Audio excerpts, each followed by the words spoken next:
Today I want to do a full face of new makeup, and just in case you're new to my channel, I always like to introduce myself. My name is Nupur and I love indie makeup and all things color and sparkle, and I'm definitely going to be using some indie makeup and sparkly things today, but I also have a couple of mainstream items. All of these things were sent to me in PR, so I just want to disclose that verbally. And also, while we're here, please consider subscribing if you aren't already subscribed, and give this video a like. It always really helps me out. And now we can get into the makeup. I'm going to be starting with my cheeks because I have a vague idea of what I want to do tonally with the rest of the products. So I've already pre-selected my blush for this look, and I'm going to be using Phytosurgence's Scorch blush, which isn't super new in today's makeup landscape, but it really hasn't been that long since this blush came out. I still consider it new, and I enjoy using the things I like over and over again, so that's what I'm going to use. Here's the blush in the pan. You can see that it's a very rich, like earthy color. It's part of their new Smoked collection, and this came out very early spring, and I have been using it since then, but I think I'm going to get more use of this as we get into summer and fall, when I tend to gravitate towards warmer, richer looks, and I feel like this blush pairs well with those types of looks. Here are some swatches of it. This side is more built up and this side is a bit more sheer. You can see there's a huge difference in what it looks like in both of the ways. So as dark as it looks in the pan, don't be scared of it. It can definitely be sheared out. I already have my base done and the details for it will be in the description box, but I have foundation, powder, and a little bit of bronzer on my cheeks, also from Phytosurgence, the bronzer. But I feel like with a blush like this, you don't necessarily need bronzer because this is kind of like a bronzer vibe since it has a lot of brown in it. I just have gotten a bit of a tan recently and I'm still adjusting to my new foundation shade, and I feel like I needed to go a little bit ham on the bronzer to compensate for how light it is in this portion of my face. My favorite way to apply the Phytosurgence blushes is with a brush. You can use your fingers. I just prefer using a brush for more even pigmentation, and so I just kind of like put it in the pan like this, but the pigment's not going to go on super evenly. So what I do after that is I kind of pounce it onto my hand like this and shear it out on the brush, but it also gets it on there evenly. Then I go in on my cheeks. I've also been experimenting with placing my blush a little bit closer to the center of my face and not so much dragging it up in this direction like I have been for years now, and I really like this placement. It's not going to be as obvious with this type of color because it's very rich and earthy, but I feel like especially when I use like brighter shades and I put it closer to the center of my face, it's just like a bit more of a youthful vibe. And I don't know, I think on my face shape, I'm just preferring it a little bit less outwards. You can see it left a little bit of a sheen here on my cheeks, and what I like to do to take away that sheen and also to kind of lock in the blushes for longer wear is to take my powder brush and just stamp it over there. It takes away a little bit of the sheen, especially compared to this side, but it also mutes the blush down. So I feel like if you go overboard with blush, which I tend to do, this is a really good way to kind of like tame things a bit. I won't talk too much more about the blush here because I have already kind of reviewed it in a previous video, which I will link up here, and that video also has comparisons to other blushes in the Phytosurgence line, so go check that out if you're curious. So the other reason that I powder my cheek is because I'm going to go in with this powdered highlighter next, and I just wanted like, you know, not a creamy finish on my cheek to make sure that this goes on smoothly. This is the Wet n Wild Chameleon Chrome highlighter in the shade Too Serious, which is the green to blue shifting highlighter, but they also have a more intense blue one. This shifts from more of like a soft teal leaning blue to a very true blue, and then almost an ultraviolet at an angle, but I feel like the shifts in this one are a little weak. This one appears to be a bit stronger, and I actually have a short using this, so if you're curious what this looks like on, you can go check that out. But I know a lot of people were curious about the green one, so I want to demo that today. Here it is in the pan. It's got this beautiful scalloped finish, and what I love about this is even when you like swirl your finger around like this, it does change, like it gets more shiny, but it doesn't lose that imprint, and I really love that. It is quite a sparkly highlighter though, so if you are not a sparkle lover, I don't know if you will enjoy this highlighter. I like to use old fluffy brushes to pick up highlighter because I just feel like it's better for precise placement on the cheeks. I myself am not, oh my gosh, I think I picked up too much, hang on. I was saying that I'm not much of a sparkly highlighter person, but it is fun from time to time. Yeah, I definitely picked up too much. Let me see if I can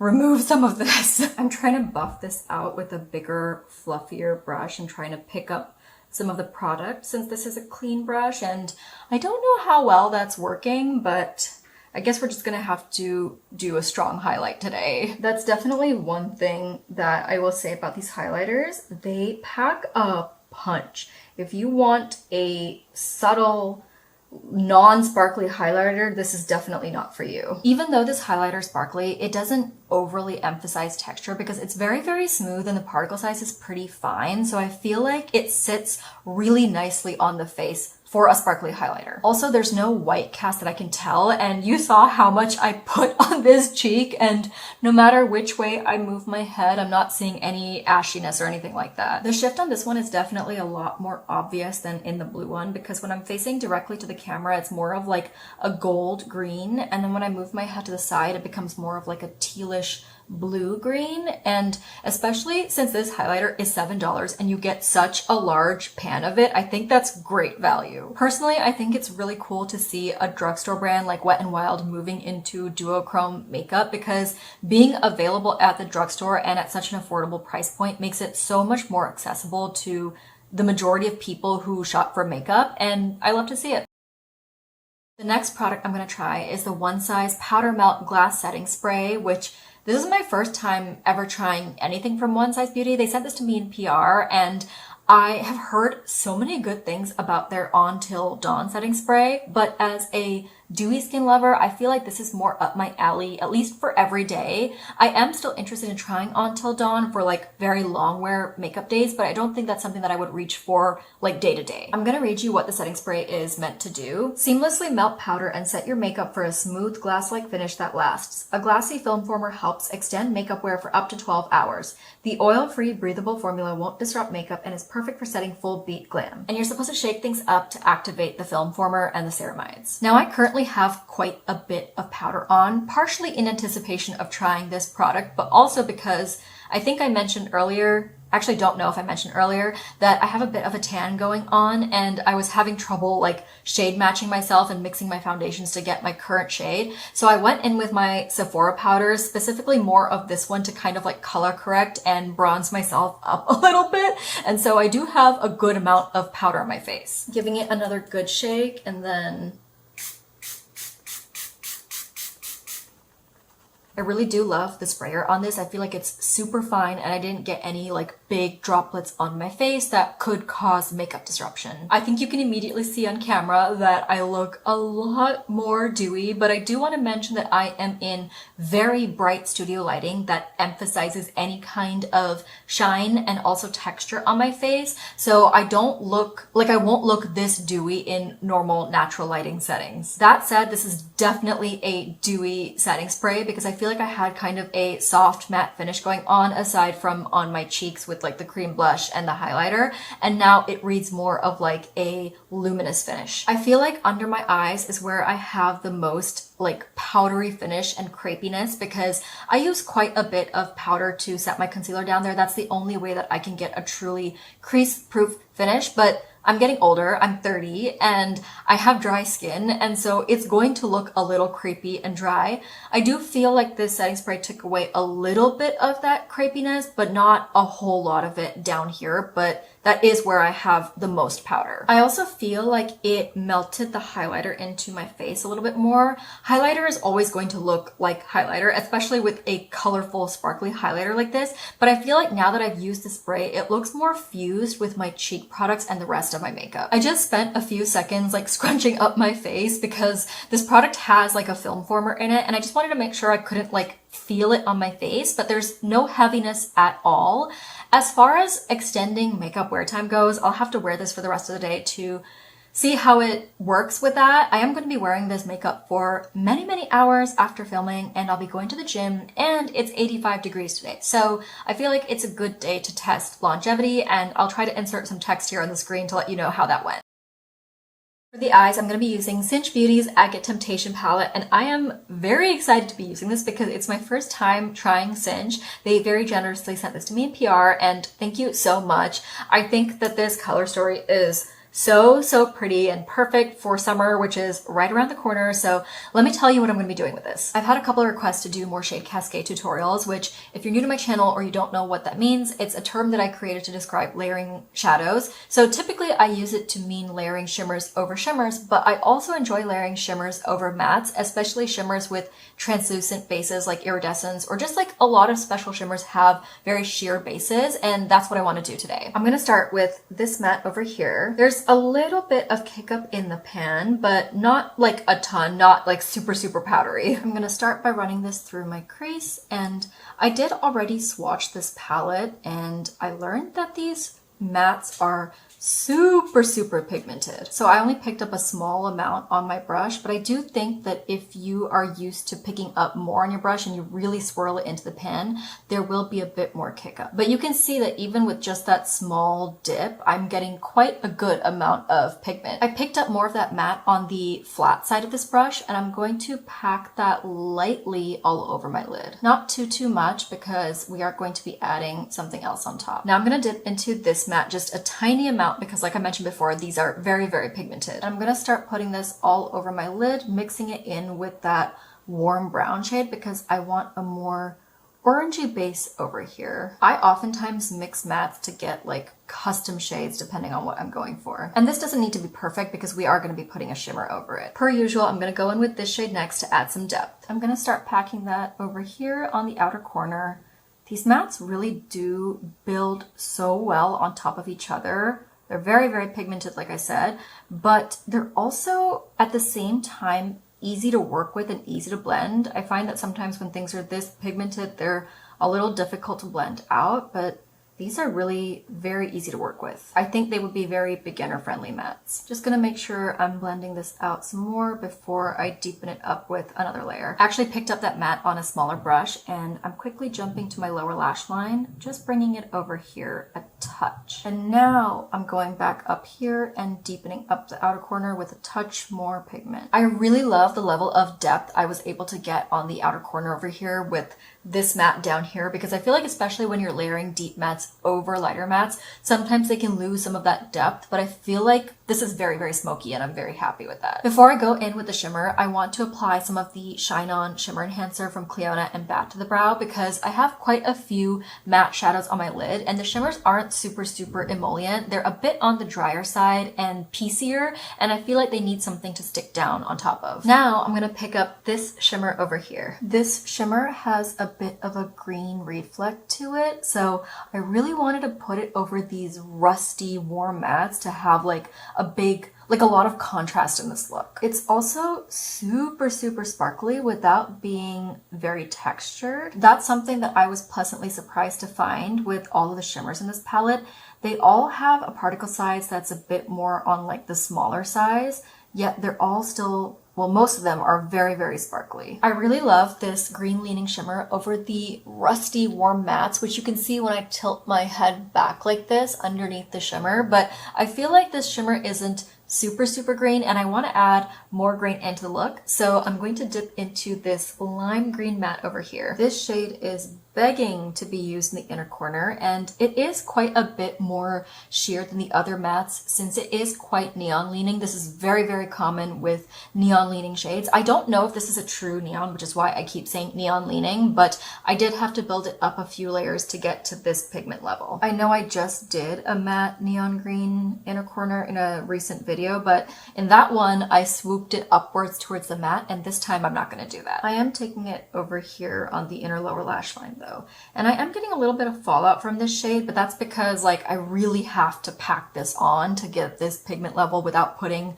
like a white base down, and so it's kind of inevitable that I'm going to get fallout. But since this is a powder and it's such a light neon shade, I should be able to brush it away pretty easily. To finish up the lower lash line, I'm going to dip into this shimmer over here. I'm going to spray the brush with Max Fix Plus to make sure I don't get any fallout, and also to ensure that this sticks down. This shimmer has a very pigmented base, so I feel like it's a good choice for a lower lash line shimmer. It'll give you the definition that you want down here while still having a little bit of sparkle. I also wanted to do something really vibrant on the lower lash line to kind of match this neon shade over here. So I think I do want a little bit of shimmer in my inner swoop, and I'm gonna pick up this one over here. I just feel like this little bit over here looks so bare. I'm always used to having some kind of eyeshadow over there, whether it's a shimmer or a matte. And since I have the neon over here, I don't want to cover it up. So I'm going to start the shimmer right over here and then take it upwards to meet the crease. In a lot of photos that I saw of this palette, I wasn't sure how different this shimmer up here and this shimmer down here would be, which is also why I wanted to use them both in the same look. And I think you can tell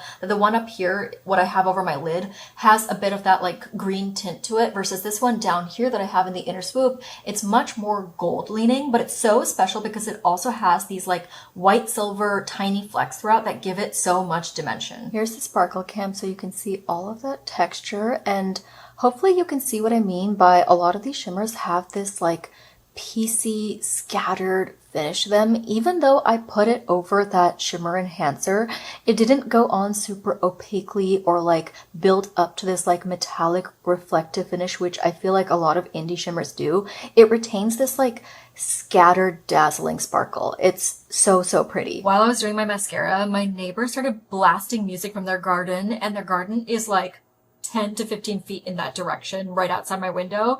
So it's pretty loud, and I turned on my fan to try to drown that out just so that I can continue filming. But if you hear any background noise, I'm so sorry. I'm going to try to put some like voice isolation over this, so it might just sound a little like tinny or weird. Back to this palette, I really enjoyed using it today. I tried to use a variety of tones and finishes to get an idea of what this palette has to offer, and I did like everything that I used. I feel like the mattes built and blended super easily, and the shimmers are all like super high impact and sparkly. I'm very pleasantly surprised with the shimmers. Formula-wise, the shimmers are a bit on the drier side and piecey, but they're all really high impact for the most part. The one exception is this one over here, Crystallize, which is the only multi-chrome in the palette, and it is shifty, but I don't feel like it's as sparkly as the other shades. It's very smooth, while like these other shimmers have a little bit of like pieciness to them. They're not like super textured, but they have a little bit of that like scattered sparkly finish versus this one, which has like a more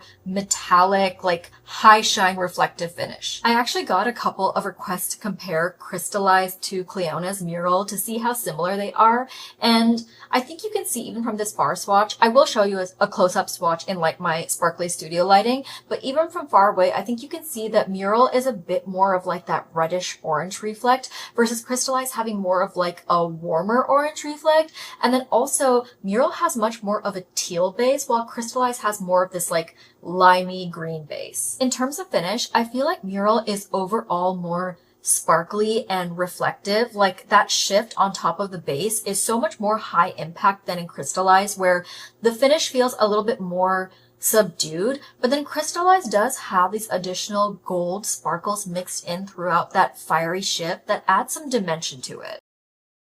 The last product that I'm going to be trying today is the Mauve Lip Gloss, and I'm so excited to share this with you guys because this is a brand new product to the Mauve lineup. They have never had lip glosses before this launch. This is the Peptide Drench Cushion Lip Gloss. The brand says, "We dreamed the perfect high shine gloss, smooth, buttery, pillowy, hydrating, and rich. Never sticky, never tacky. You might mistake it for a lip serum." They launched with 3 shades, 2 of which are collab shades, and then 1 is just a Mauve original creation. This one in the middle is the Mauve original creation. This is Diamond Star Halo, and it's a clear base loaded with gold and icy silver sparkles. Then this one is Dark Star, which is in collaboration with Jessica Hayes, and it's got kind of this like sheer gunmetal base with silver sparkles. Very grungy.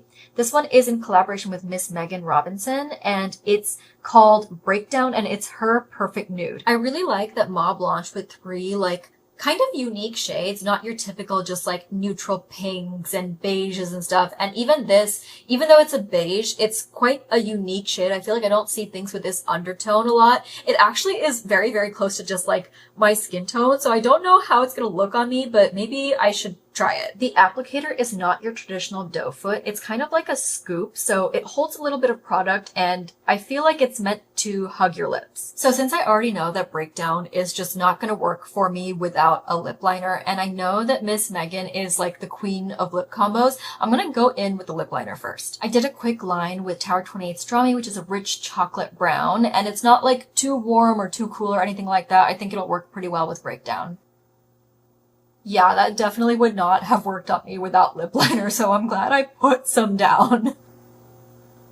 So this is very much not my kind of shade. I feel like it is very much giving like concealer lips on me, so I'm really glad I put the lip liner on. Miss Megan said that the base of this gloss has a lot of yellow in it, so it doesn't go super peach or super pink or anything like that. But the thing is, my skin tone has a lot of yellow in it, which is why I was like, this low-key feels a little bit like it's my skin color, but it's a bit more beige than my skin color. Like it's almost looking a little gray on my lips in comparison to how it looked in the tube. She also said that this is a very unique shade because a lot of like nude beiges like this pull very pink or peach on her, and I can definitely see that because it's not pulling any of those things on me.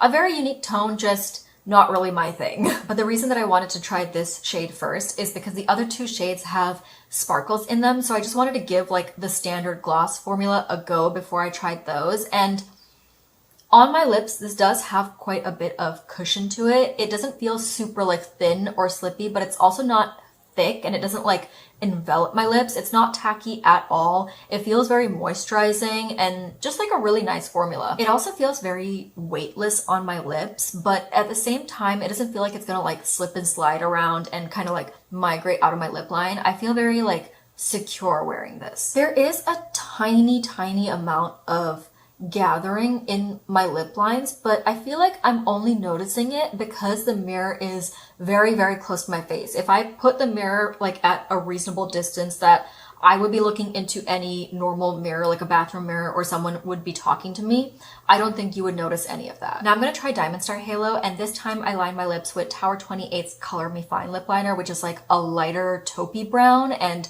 I just wanted like a hint of definition this time.